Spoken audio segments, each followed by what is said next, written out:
said that you were gonna pepper spray me. No, please, no, stop. I got a bad Just spray her. Just spray her at this point.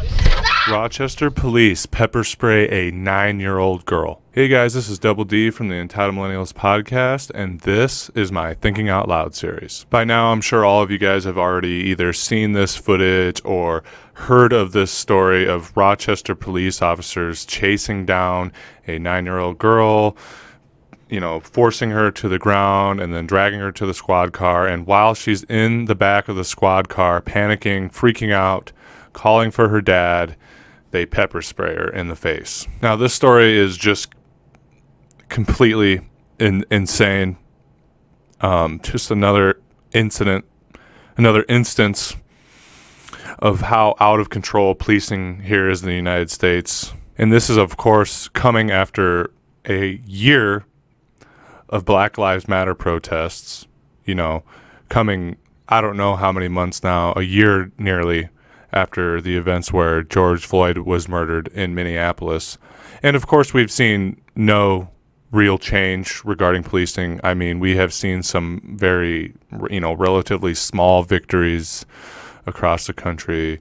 There's still gears, moving towards potentially, some form of reform, but as a whole, even after all the Black Lives Matter protests, after everything that's happened, after all the incidents that we've seen of police brutality, we still have no real systemic change regarding the criminal justice system in the United States. For those of you who haven't seen this footage yet, I'm going to go ahead and roll it here for you guys, but be forewarned, it's pretty graphic. So let's pull this up here. You gonna bring your to this house before I yoke your up and drag you home. I got custody. You're my child. So you gonna take your home right now, and you gonna take your ass to the house. All right, hold on. Not helping you. Go to in the house now. Come on. 47.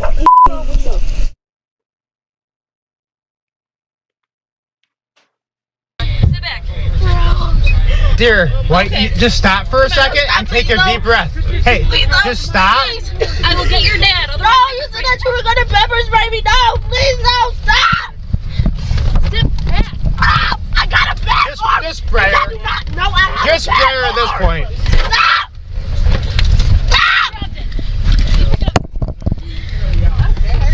Dear. Stop. I got her. I got her. Please wipe my eye. Wipe my eye, please. Unbelievable. Yeah, there you have it. I watched that, my stomach churned. Just like with every other time, you get sick to your stomach every other time you see incidents like this. But this one just especially, a 9-year-old girl. And you bet your mama's ass that if it had been a 9-year-old white girl, it probably wouldn't have panned out like that, huh? Probably would have been a lot nicer. Probably wouldn't have even, put her in the squad car.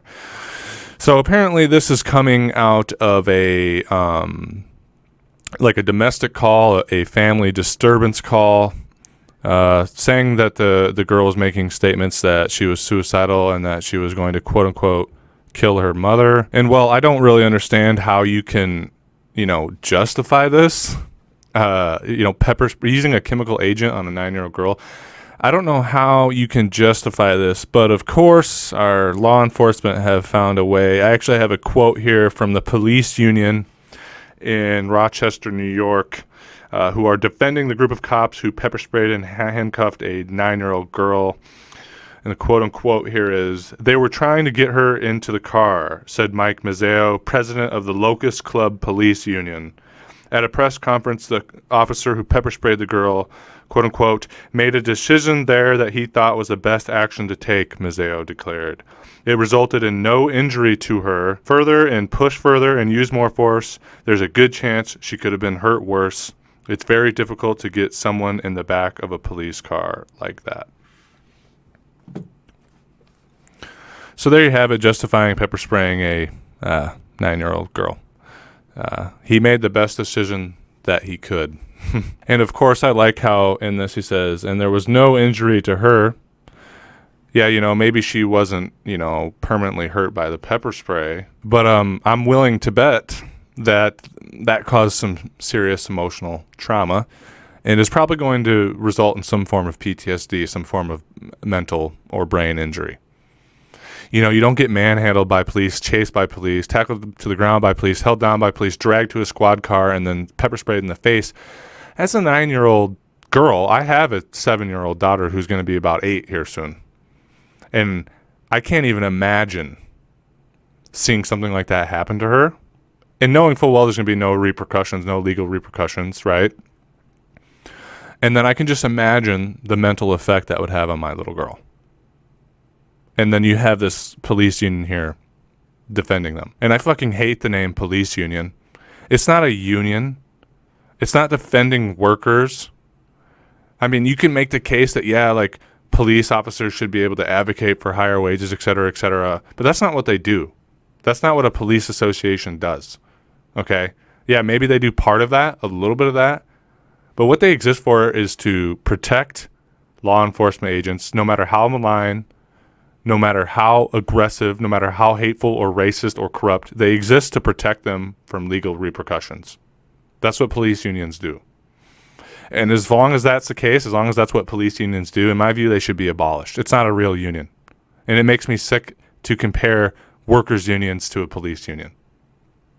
And this shows another issue in law enforcement. One that we've talked about a lot on this show, on the podcast, and on my Thinking Out Loud series as the events of BLM really escalated. It's that people in law enforcement, I'm sure you saw the video I did about a Kentucky police academy quoting Hitler, quoting Robert E. Lee. But this is a very clear example of how there's two criminal justice systems in this country, right? There's one for black and colored people, and there's one for white Americans, okay?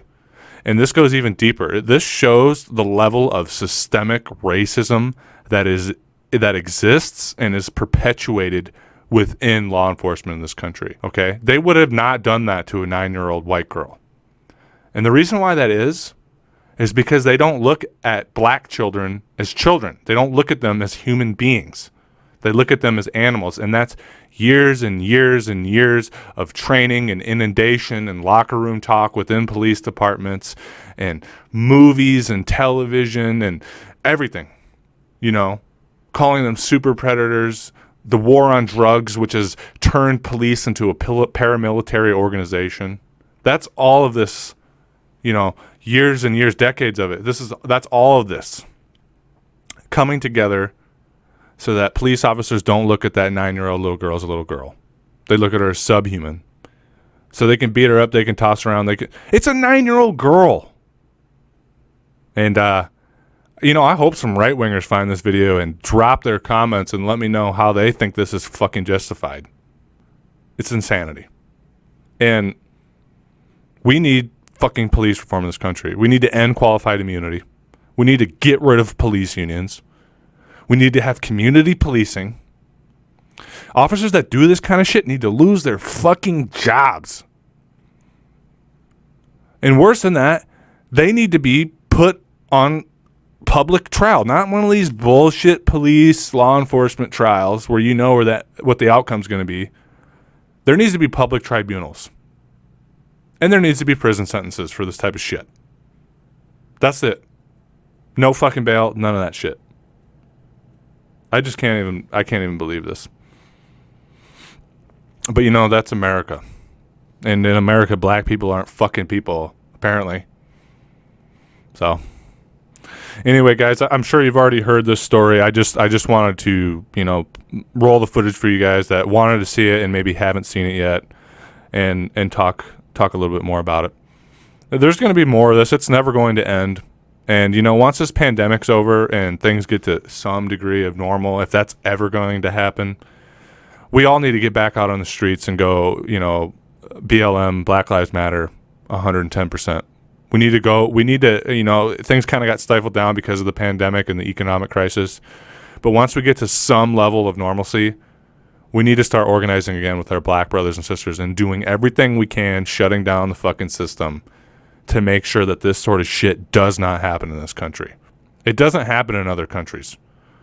Why would the police show up for a suicidal 9-year-old girl? That's, again, another argument for defund the police and reallocate those resources to social workers. Imagine if a social worker had showed up to this scenario. That's what should have happened. For, drug abuse, for addiction, for mental health crisis. A social worker should show up first, and then, if things are escalating out of control, then police should have been on standby and ready to come, and that social worker can call the police to deal with it if it gets too much. That's how it is in other countries. That's how it is in Europe. It's fucking common sense. But that's the thing. The police, they're not here to take care of us. They're not our friends. They're here to maintain the status quo. Okay? And make sure that they get tax revenue or fucking, fine revenue and keep people funneled into those prisons so that corporations can get rich and that we have cheap fucking labor. That's what it is. But anyway, guys, I'm rambling. I'm thinking out loud as always. Just want to make this quick video for you guys. Drop a comment. Let me know what you think about this. What do you think we should do? What sort of, other than what I talked about, what sort of reforms do we need within our criminal justice system? But, yeah, that's it, guys. As always, I love you very much, and I'll speak with you again soon. Bye.